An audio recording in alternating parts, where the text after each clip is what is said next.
Greetings.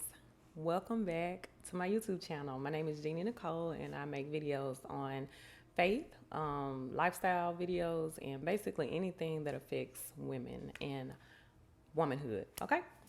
So, if you are new to the channel, I did a recent series on narcissism and just kind of my experience with being married to a narcissist for about 8 years. And I also brought my daughter along to give her perspective on what she felt like was happening at that time. I am no longer married, and I just kind of help other people figure out, how to get out as well. It's pretty much what's going on here. So, if you are not new to the channel, welcome back. And I thank you so much for your positive comments, your encouragement, and again, your messages and your emails. Y'all are like awesome. I really appreciate it. So, in this video, I wanted to kind of dive into the things that happened in my background that I felt like contributed to me being the perfect target or match for a narcissist. Okay. And so, as I realized what and who I was dealing with, I started researching a lot about basically anything that could help me figure out how in the world I let this happen, why didn't I see this coming, and all the things, right? So, as I began to uncover some things about myself, I could see why narcissists were so attracted to me. So there were things that I kind of had struggled with. Well, not kind of, I did. I struggled with for a long time, just from childhood, like low self esteem. I was in a failed relationship, back to back to back. I had always been like what you could call a serial dater. I'd be dating one guy and got about two in my back pocket because I think looking back, I had intimacy issues. I was afraid of, really being vulnerable and open with people because I never felt safe. Even growing up in the house that I did with a single mom who did the very best that she could, I just never felt like I had a safe space or a safe person to go to. Aside from one of my aunts, but my aunt unfortunately passed at 21 years old when I was 12. So that really kind of shook my foundation and my core. I didn't feel like I had people to go to as a safe outlet. So I was the oldest of seven, grew up in poverty. We actually foreclosed on our home the summer right before I was leaving for college. And then it was just weird because looking back, while everybody else was there to get an education or whatnot, there were also kids like myself who were in college just to get away from bad situations. So some of us were from the same hood, the same areas of Memphis, and college for us meant something different. It was freedom, it was some type of security, some type of safety. You didn't have to worry about missing a meal, or anything like that. And I mean, I was partying like every weekend. So me and my friends, we would, go out a lot, and partied so much. I ended up pregnant my sophomore year. I sure did, but it was about three of us on that college campus that were pregnant. So it was clear, who had fun over the summer that led up to that. Okay, I'm gonna leave it there. But the thing was, looking back, I never slowed down to really reflect on my life and say, hey, girl, you need some help. Like, you need to heal from some things. It was so normal. The dysfunction at that point in my life was just normal. I didn't have a dad. I had no direction, no guidance. I was hanging on to my faith by a thread. Now, God did send people into my life to minister to me and to witness to me and encourage me. But I just was really, really irresponsible and immature. Yeah, to be honest. I didn't know how to maintain healthy friendships. I just was in a really dark and bad place. So when I got pregnant with Genesis, the my young lady that y'all have seen in previous videos, my world was rocks. One of my friends at that time actually was pregnant, and we ended up having our daughters on the same day. And their dads were friends, so that could tell you a little bit of what was going on there. And her dad actually tried to pressure me into getting an abortion. And I just, every time, I mean, it was every day, every day. One day we were deciding to keep the baby. The next day, he's like, no, we're too young. You just need to go through with it. And I just was afraid. I was so afraid. I knew it was just one baby. It wasn't like I was having twins. So I'm like, I don't know. I think I should just keep this one, and I'll be, I'll make it work, even if he doesn't help me out, which was the case.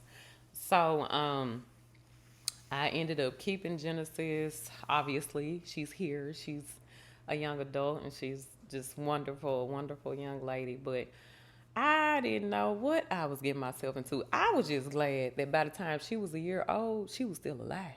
Okay? Because even though I had babysat my siblings, having your own is different. And a lot of you with children, you know what I mean. Raising your own is just different. But I never truly got out of survival mode. It's like I went from one bad situation to another bad circumstance. And I never took time to catch my breath. So, I don't know. I think looking back, by the time I met my ex, I thought that I had done the work because I was single for 6 years. While I didn't commit to a boyfriend or a man, I did not use that time wisely. Okay, looking back, yeah, I actually didn't. And I was in church. I was in the life groups. I was trying to put myself out there and do something different. I had never heard of a small group in the church that I grew up in. So I'm just out here winging it, trying to figure it out. And my relationship with God back then compared to the way it is now, I absolutely was not as close to Jesus as I would have as I thought I was. I was not. I wasn't in the habit of fasting, really spending quality time with him. I read my Bible and I went to church, but I wasn't spending that quality time with him that required me to kill my flesh, like daily. You know what I'm saying? So I feel like if I had been in that vein, I would have been in a better position. That plus therapy, I think that would have put me in a better position to really kind of see myself as I should have. And a young lady actually came on a previous video, and I could tell that she has probably done some fasts with a fasting ministry that I am a part of through Tiffany Montgomery. And there was a time that we were fasting, and it was said that people who, y'all, this is not a knock to anybody, okay? This was very hard for me to hear.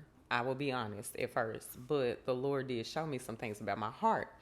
And she was saying how she heard another minister say that so the wages of sin is death, right?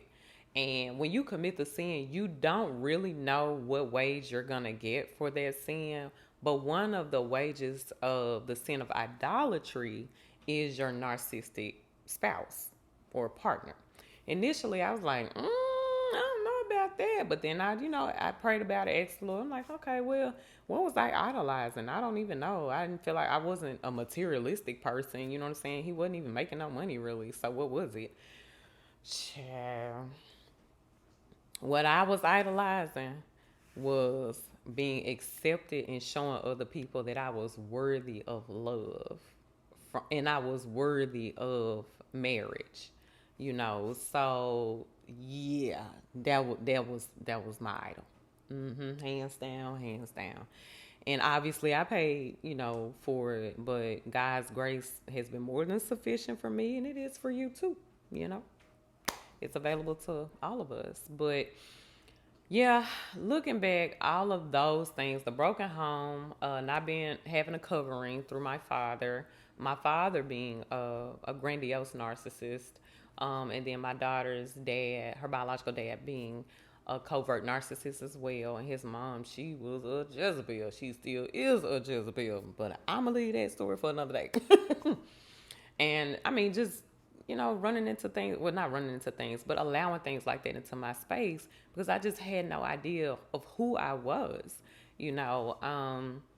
And then even bless her heart, I was going to a church, a little Bible study at that time that I was pregnant with Genesis, and at this time I was struggling. I'm like, I think I need to just I was about to give in to the pressure from her dad as far as, pressuring me into getting an abortion. And I'll never forget, I walked into the church and I went up for prayer for something totally different. And the pastor's wife looked at me and said, God said, do not touch their life. And I was shook. Ooh, I was shook. And I said, oh, no, I can't go against God. I ain't doing that. And so I made up my mind at that time, it was going to be me and her. We'll be okay. And God was going to have us. And even though the marriage didn't work out, as you can see, she still turned out to be all right. And she's still working through some things as well. And yeah, with parenting, I just try my best to be intentional with the way that I parent her. And actually, we were having a very candid conversation recently, and I was telling her, I said, I wish that I had gotten down in the floor and played with you more, as a child, because I was so busy surviving and working, 2 jobs or working and going to school at night, all this kind of stuff. I missed key moments, in her young life, as a toddler. And she looked at me, she said, but you did, Mom. You got on the floor and you played with me. I was your doll. I was your live doll. And I was like, Lord Jesus. I'm thankful that that's the kind of child that, he blessed me with. So I can't imagine her not being here. I just can't. And I'm not running a guilt trip on anybody who's had an abortion or anything like that. I do encourage you to go and look at Pastor Kevin Ewing and Tiffany Montgomery's teachings on covenants that are made when you have abortions. They can still be lingering. Yeah, and providing cycles, in your life or whatever. So check that out. But I'm just thankful. And even though, this marriage did not work out and it was to a narcissist, whatever, it was the biggest blessing in my life. It was one of the biggest blessings in my life. I'm telling you, when God says he works all things together for our good, that has been my life. A teen pregnancy that turned into a wonderful child, a terrible marriage that turned into a wonderful ministry and community for women. Like a broken background, but it allowed me to, connect with and empathize with so many different people from different backgrounds. Like, what? Who does that? God. Like, I'm convinced you can't heal without him. So I'm not going to make this video long, but that's all I have. That is, from my knowledge, the recipe for disaster that I already came on the scene with before I met my ex. And yeah, that is where we were, and this is where we ended up, honey, not together. So y'all have a great weekend, and I will talk to y'all next week. Bye.